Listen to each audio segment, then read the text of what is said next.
To ensure the most effective and long-lasting service life of Narwal T10, we recommend performing regular maintenance. Clean the caster wheel of the robot with both wet and dry tissues. Clean the charging electrode with both wet and dry tissues.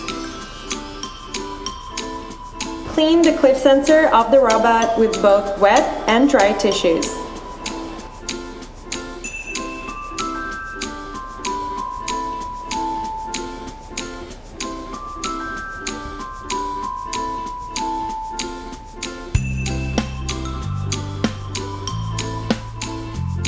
For base station maintenance, first take the cleaning board out.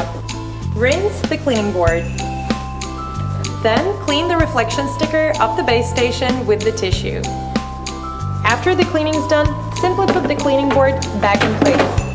If you have any questions about how to best use and maintain your new Narwal T10 vacuum and mopping robot, please contact us at hi@narwal.com. We'd love to hear from you.